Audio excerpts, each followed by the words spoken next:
What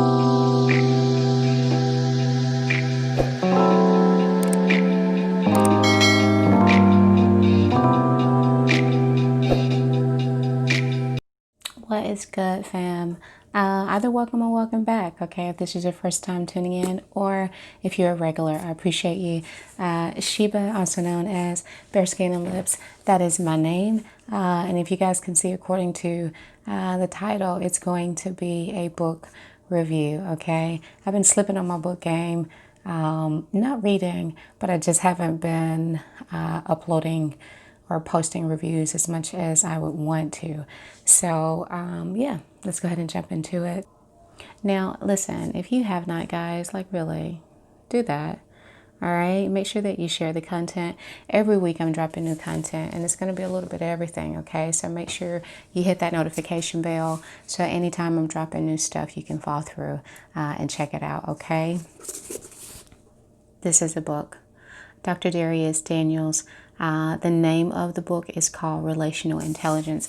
Now, you guys, if you do not know who Dr. Darius is, definitely take the time out to look him up, okay? First time I ever saw him was almost 2 years ago. I was listening to a sermon by Stephen Furtick, Pastor Stephen Furtick. I was listening to one of his sermons, and Dr. Darius Daniels was a guest, and he was a guest speaker, and I was blown away. Okay, ever since then I have followed him, and he is definitely one of the main people that I tune into to get a spiritual feeding between him and the great Bishop T.D. Jakes, Pastor Keon Henderson, Stephen Furtick. There's quite a few that I go to, but he is a teacher. He is ahead of his time for this generation. He does an amazing job teaching biblical concepts and making them relevant today. He does an amazing job, okay? I hate to kind of give any man credit without honoring and paying respects to his wife. And so definite shout out to his pastor, to his wife, Pastor Shemika Daniels. She's always there for him from what I can see. And she also has her own writings and things that she's doing. So she's doing an amazing job. They both do an amazing job week by week. They have sermons.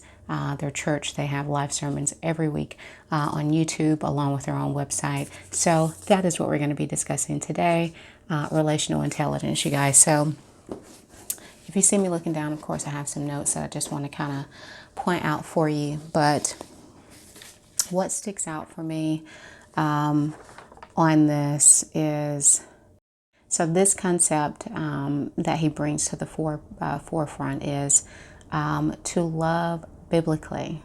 Everyone deserves to be loved without conditions. That means without being judged by your religious views, your background, economic status, age, gender, whatever. Like, everyone deserves to be loved without those conditions. Everyone deserves to be valued equally as well, without conditions, but also treated differently, okay? What he says is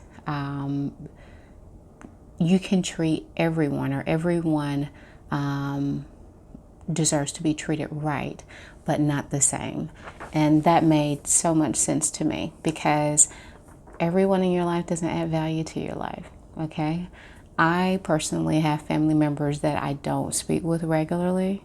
Not to say that I don't love them. I just don't speak to them regularly, and we just don't have that type of bond.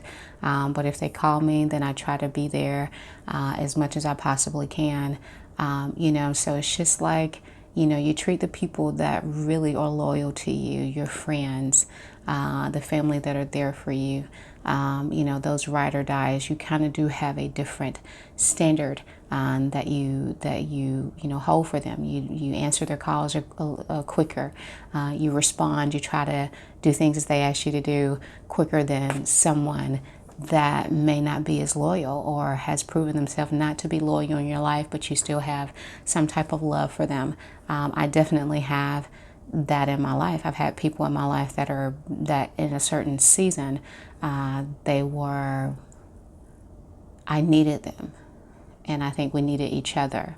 But since then, things are different. We have grown. Things have happened as well, and we just may not be there for each other as much today as we were for whatever reason.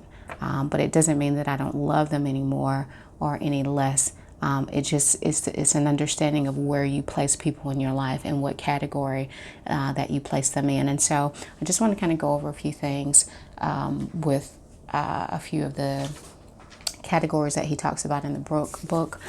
He does break them down into 4 categories. Now, of course, later on in the book, he discusses a little bit more. He also discusses pointing that finger back at yourself, okay? Because we all want A1 friends. We all want people in our lives that's going to be loyal to us. But are you an A1 friend? Like we? Are we an A1 friend? Are we dependable? Do people think that we're dependable? How do people classify us in their lives? And I know I am very big on being loyal. There are people in my life that I keep in my life that I know may not be healthy for me. But I've always tried not to judge people on the bad things that they do without forgetting. And I try not to forget the good that they have done for me. Even though they may not be the best for me right now, even though they may be toxic right now and I cannot depend on them. At some point I could. So I try to use that old saying, feed that relationship, or with a long handled spoon. I don't know if I'm saying it right, but you get the gist of what I'm saying. And so this book was like wonderful for me because it gave me a way to classify.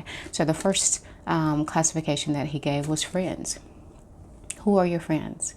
Who are the people that really love you for who you are, not what you do for them, not what they can get from you, not for just being associated with you. Like they really love everything about you. Those people, being able to classify them from an associate, which is going to be the second category of people in this book. An associate could be a coworker, could be a church member. It could be someone that you know through someone else. It could be a few different things, but it's more of you guys have something in common. You have a common goal. You have something in common that you're both trying to reach. And so you share that commonality with the person. And you both may be trying to reach that, but they're not really there for you like your friends would be. If you have a business or something and you work with someone or a partner in business, you guys share a goal on how you want to conduct this business and what your vision is. But they may not be your friend per se, but they are your partner on achieving your purpose. So it's being able to classify the difference between that person and this person. Third category that he brings up are assignments. Some of us are assignments and some people are assigned to us, okay? And that means you may be a mentor for someone, being an example for someone, understanding that you are in someone's life to show them, to give them advice, to share, things that have worked for you that's going to make their lives better. It could be a lot of different things. But when you're not able to classify who these people in your life, let's just say you have someone that is an assignment in your life and you mentor them, but you also classify them as a friend. And let's just say they get what they need from you, which is what an assignment is. That's not a bad thing. It's just understanding what their role. An assignment is not a bad thing. None of these classifications are bad. It's just understanding where they are.